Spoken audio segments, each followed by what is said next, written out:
A joint investigation by the Kyiv Independent and Russian outlet iStories has revealed a systematic practice by the Russian military of reclassifying missing soldiers as deserters in order to conceal the actual number of war casualties. The investigation details how this reclassification is being used to mask battlefield losses in the ongoing war against Ukraine. Hundreds and potentially thousands of Russian troops who have gone missing in action are being officially listed as deserters, a designation that strips their families of the financial compensation ordinarily provided to those whose relatives are confirmed killed in combat. One example cited is that of Dmitry Tsarev, a Russian conscript deployed to Ukraine in 2022, whose body was never recovered after his unit suffered heavy losses. His family was later informed that he had voluntarily left his unit, with military authorities assigning him the status of deserter.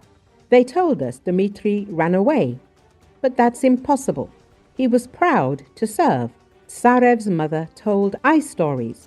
Officially, Russian law stipulates that if a soldier is listed as missing, families are entitled to compensation comparable to those killed in combat. However, the shift in status to desertion invalidates those entitlements, leaving families both without closure and without financial aid.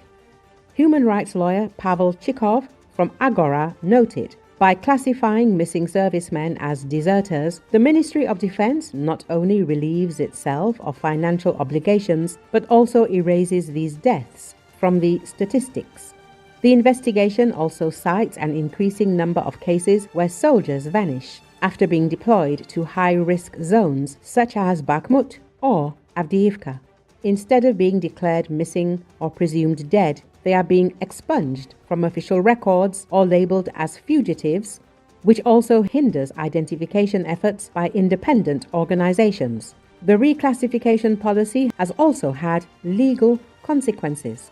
In multiple cases, families challenging the deserter status in court were met with classified documentation, restricted access to military records, or outright refusal by local officials to assist. As of July 2025, human rights monitors say no clear mechanism exists in Russia for families to independently verify a soldier's fate if the Defense Ministry declares him a deserter.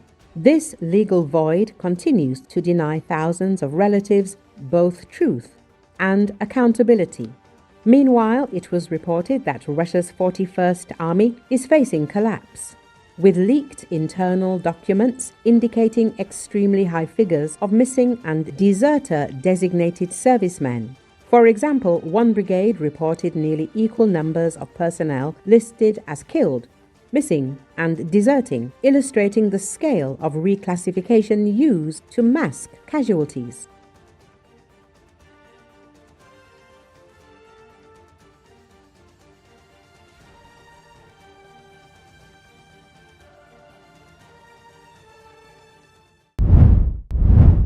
A tsunami hit coastal areas of Russia's Kuril Islands and Japan's large northern island of Hokkaido after a powerful 8.8 magnitude earthquake struck off the coast of Russia early Wednesday.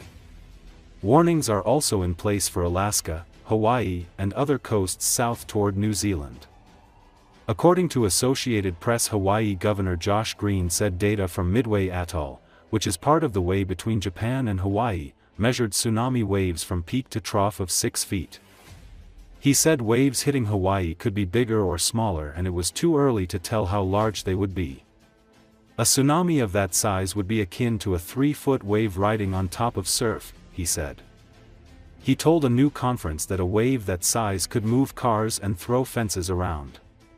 It can dislodge trees, that's why you can't just be out there. The impact is at great speed, Green said.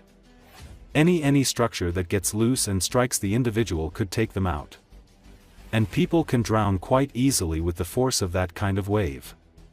People in Honolulu are running into massive traffic jams and crowded gas stations as they head for higher ground.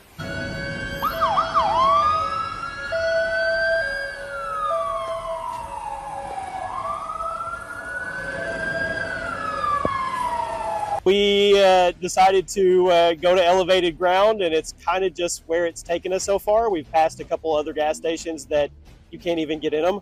This is the first one we could actually pull in. We have 3 cars. We have 15 people in our family. So this was the first one we could actually pull in and maybe collect our thoughts on what we're going to do next while we wait for it. They want us to go, so I put our working people home. Sorry about that. We've got water, we got some snacks, so we're going to stay elevated. This is our first tsunami warning ever, so this is all new to us. And they told us that we could do the elevated evacuation. We're at the outrigger right on the beach, but we didn't feel comfortable with that, so we decided just to get out and go to higher ground. Yeah, every gas station that we've passed is so full of people. I luckily filled up my truck this morning, so I can't fill it up anymore. Yeah, so we tried to watch it on our phone for updates, about, because we've had a few of these before, never anything so bad in Hawaii or in Honolulu. Yeah, in my lifetime, maybe I can remember like 3 or 4 tsunami warnings like this. But I'm always trying to be a little bit more cautious because it's better to be safe than sorry. Almost a year's worth of rain caused flooding and landslides that washed away cars, forced evacuations, and knocked out power around the Chinese capital, killing at least 38 people by Tuesday as rescue and relief work continued. According to Associated Press, the flood risk for parts of Beijing, Hebei province, and neighboring Tianjin city remained high until Tuesday evening.